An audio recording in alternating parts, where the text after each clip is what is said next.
रोहा तालुक्यातील 4 जिल्हा परिषद आणि 8 पंचायत समितीच्या सार्वत्रिक निवडणूक 5 फेब्रुवारी रोजी होणार आहे. बुधवारी 21 जानेवारी दुपारी 3 वाजेपर्यंत उमेदवारी अर्ज दाखल करण्याचा शेवटचा दिवस असल्याने सर्व पक्षीय उमेदवारांची एकच गर्दी पाहायला मिळाली. रोहा तालुक्यातील जिल्हा परिषद गट आणि पंचायत समिती गणासाठी आज राष्ट्रवादी काँग्रेस पक्षाच्या वतीने उमेदवारी अर्ज दाखल करण्यात आले. उमेदवारी अर्ज दाखल करण्यापूर्वी रोह्यातील कुलकर्णी ओट्यावर मंत्री अदिती तटकरे, माजी आमदार अनिकेत तटकरे यांनी सर्व उमेदवारांना शुभेच्छा दिल्या. यानंतर ऐतिहासिक राम मारुती चौकातून बाजारपेठ मार्गे ज्येष्ठ नागरिक सभागृह येथे उभारण्यात आलेल्या निवडणूक कार्यालयापर्यंत सर्व उमेदवारांसह राष्ट्रवादीचे पदाधिकारी आणि कार्यकर्त्यांनी मोठ्या संख्येने उपस्थिती लावत शक्ती प्रदर्शन केले. जिल्हा परिषद नागोठणे गटासाठी किशोर जैन, आंबेवाडी निधी जाधव, भुवनेश्वर मधुकर पाटील, घोसाळे रोहिणी सकपाळ, तर पंचायत समिती नागोठणे समृद्धी कोळी, सुकळी नामे हंबीर, कोलाड जगन्नाथ धनावडे, आंबेवाडी संजय मांडुळसकर, धाटाव विजया पाशीलकर, भुवनेश्वर सुरेश मगर, नागे शिवानी परेश म्हात्रे, घोसाळे किसनराव मोरे आदींनी शक्ती प्रदर्शन करून उमेदवारी अर्ज दाखल केले.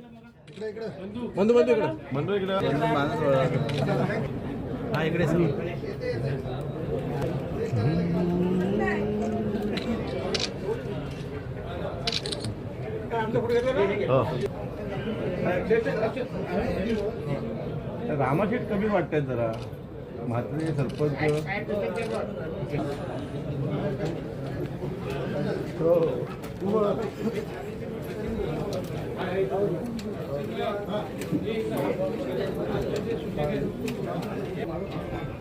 बिस्किट पण लागले ना.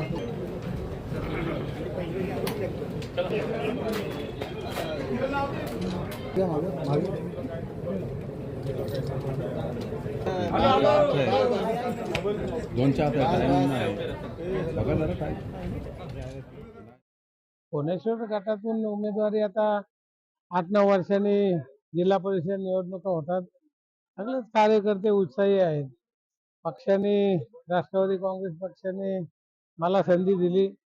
माननीय सुनील तटकरे साहेब, अदितीताई आणि अनिकेत भाई यांचे मी आणि माझे सर्व तमाम भुवनेश्वर आणि रोहा तालुक्यातील राष्ट्रवादी काँग्रेस पक्षाचे जे कार्यकर्ते आहेत त्या सर्वांचे मी आभार मानतो की त्यांनी मला लढण्याकरता संधी सर्व कार्यकर्त्यांनी दिली. विकासाचा संकल्प आमचा सुरुवातीपासून चांगला आहे, कारण मी 92 पासून हा भाग सर्व बघतोय. 92 पासूनचा तो आतापर्यंत झालेला विकास सगळ्याच गावातला वाखाणण्याजोगा झालेला आहे. आता याच्यामध्ये काही ठिकाणी कुठं पाणीचे प्रश्न असतील, काही रस्त्यांचे प्रश्न असतील. आता प्रामुख्याने जो सर्वच ग्रामपंचायती किंवा सर्वांना जो जाणवतोय प्रश्न तो म्हणजे कचऱ्याचा. तो कचऱ्याचा प्रश्न सगळ्या ग्रामपंचायतीला सोडवण्यासाठी प्रयत्न करणार आहे. उमेदवारी अर्ज शिवसेना शेवटी आता पक्षाचे कार्यकर्ते प्रत्येक पक्षामध्ये आहेत ना. मग शिवसेनेमध्ये असतील, उबाटामध्ये असतील, बीजेपी मध्ये असतील, राष्ट्रवादीमध्ये असतील, प्रत्येकाला शेवटी लढायची इच्छा असते, कारण ही कार्यकर्त्यांची निवडणूक आहे. 5-7 वर्ष 10 वर्ष काम केलेला कार्यकर्त्याला मनापासून वाटतो की आपण त्या लढाईमध्ये उतरावं आणि आपला नेमका लोकमानसातला जनमानसातला काय स्थान आहे हे पाहण्याचा प्रत्येकाचा कार्यकर्त्यांचा प्रयत्न हा निश्चित राहतो.